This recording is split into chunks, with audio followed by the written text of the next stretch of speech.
Hello, everyone. Today I'm joined with Vivek Oberoi, the man of the hour. Everybody's talking about you. So let's just jump right into it, okay? Sure. According to you, do you think facts in this movie have been exaggerated or framed in a way to make the current prime minister seem like a bit of a heroic figure? Well, I think there's an answer within your question. I don't need to make him look like a heroic figure. He is already a hero for hundreds of crores of people all across the world. He's made quite an impression. He's the most followed political leader on earth, even more than Obama today. Because so many people already look up to him, I don't think he needs a film to make him look like that. Is that very fair to just say that a person who has followers is to be seen as a good leader? Let's jump into it a little bit. I was actually going through the trailer a lot of times, Sure. and I was looking at the Ekta Yatra scene. Why do we see Modi as like the supreme leader who's going there when it was in fact historically taken over by Manoj Joshi? Sure. A lot of the things, the whole attempt to make the film Hiba was to make an inspirational story, right? When you're looking at a life that spans 63 years, from the time he was a kid to the time he took the oath, and that's the span of our film. There are so many things, there are chapters in his life that went on for 5 years, and I have to represent them on screen for 3 minutes. So each of us thematically, when we make a film, takes a call, right, creatively. And what is the central theme of the film? So is the perspective a documentary perspective? Is it an objective perspective? Is it an insider perspective? So the different perspectives you take. For me, it was a larger-than-life perspective because of the story, not of who he is today, but who he was when he was born, where he was born, right? So we followed that arc. We followed some of the challenges he faced. We've represented his critics. We've represented the questions asked, the allegations made. We've done our best to represent that. But our focus has been predominantly on the inspirational arc of the man who started with nothing, watching his mom wash vessels in other people's homes, and without any major political backing, a last name, money, or even playing the caste politics card, right? Because he was an OBC, he could have taken that route. But without taking that route, he becomes this leader and then becomes this really larger-than-life figure and goes on to become a global leader. So to Right, me, but I have that's to the cut you off just to go back to my question. The event that seems to be portrayed was actually deemed a failure by a lot of reports. Apparently, the whole flag hoisting ceremony lasted for less than 12 minutes, was panicky. It is said that Modi tried to pull out the flag. All of these things, and then you turn it into completely something else, which looks like a very Superman representation of whatever is happening. Twisting facts and twisting narratives to suit a certain way that you want to project a leader. How is that not propaganda? So have you seen a film called Gandhi, which was made by Attenborough? Yeah. Would you agree it's a great film? Yes, of course. You do, right? Yes. I read articles by incisive journalists like yourself who insisted that Gandhi was a propaganda film. It was to prop up the Congress party in India, which I don't buy. To me, Attenborough's idea of one man who came from South Africa, saw the plight this country was in for 200 plus years, and united a nation that was so fractured and divided. Now, to me, that's heroic. That's larger than life. I'm not making an accurate depiction of history. That is for documentary filmmakers to do. I'm trying to encapsulate the spirit of a moment and trying to relate it to somebody today. There are liberties that are cinematic liberties that are taken. And this is not just our film, this is even films like Gandhi that have taken these kind of liberties. So there will always be critics, and it's great to have them. I celebrate every critic. I celebrate Hiba if she turns around and says, I hate the film, it's not what I wanted to see. That's your democratic right to do so. All right, let's move on. According to a report in 2009, PM Narendra Modi's wife Jashoda once tried to talk to the media, was pulled away by the principal at the school she was working in, then came back and said, I will not say anything against my husband, he's very powerful, I like my job. My question is simple, did you get inputs from her for the film? Do you have her storyline? Anything to do with her at all? As far as the reports are concerned, I'm not aware, right? I'm not the competent authority to speak on that because I'm not educated enough on that. As far as the film is concerned and what's in the film is concerned, I think that I want to hold back. I want to hold those cards close to my chest because my film's really close to release. Those who love it will love it. Those who are looking to find, oh, you missed that, or you didn't do this, or you showed that, depicted that wrongly, will anyway do that. I'm ready for people pointing fingers and slamming the film, and I'm ready for people celebrating the film. But do you personally think like that's a narrative that should be part of the film? It's important?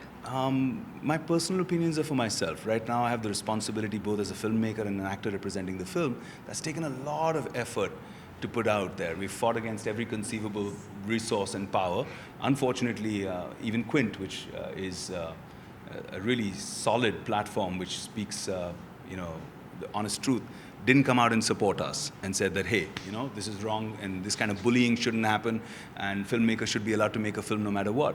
So yeah, sometimes there are principles of convenience even for media houses. If and it media helps, people. I'm all for your film releasing. I'm simply here to understand the intent. That's only my intention.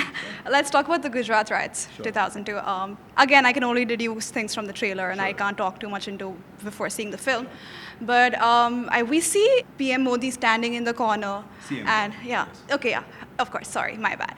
And Since you like facts so much. yes, but I was talking from the present term.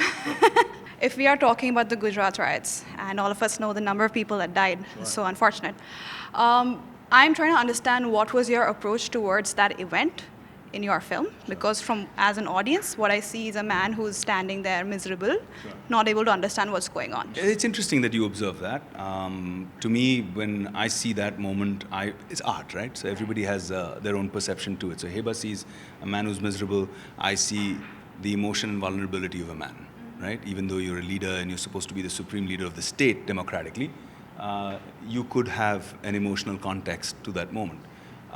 For truly understanding the episode or how we've presented the episode, it's imperative that you have to see the film in its entirety to understand the context of it. Trailers are often, the intention of every trailer is just to provoke interest and like it's piqued your interest. I'm sure it's done that for many other people too. Just for me being curious, Maya Kodnani, a minister in Modi's Gujarat government in 2002, was jailed for being involved in the riots. Have you spoken about that? And if not, why? I want to understand, because if you're saying that the chief minister did not know, at best he did not know that this was happening, then why isn't that something that you spoke about in the film? Because that is a lack from his end. I think there's way too much hypotheses in this question, right? Like you're saying, if I'm saying that.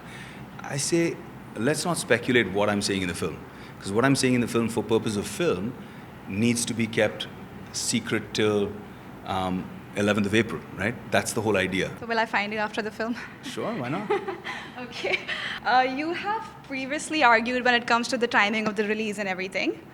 I personally think go ahead, release it when you want. Like you said, that it is your film. It is your decision to release it at whatever point you like, because it's good for your business model. The idea is to get a film out there and let it reach the maximum number of people that it does. Mm-hmm. It's our democratic right to make what we believe in and to be able to release it when we want to. Right. So when someone says, why do you release the film around the election season? I ask them, how come no one's asked anybody, why have you released a film on Eid? Why have you released a film on Christmas? Is it just because it's a holiday, or is there some sort of, other connotation to it? But I think that's fair. Yeah. This is a separate type of film at a separate type of time. It's not a festival. It's the general elections. It's a festival of democracy. Yes. It comes once in 5 years. It needs to be celebrated. But here's the difference is, Vivek, I'm sure you would agree, is that you will possibly influence a lot of the young people in the country to vote for a certain leader.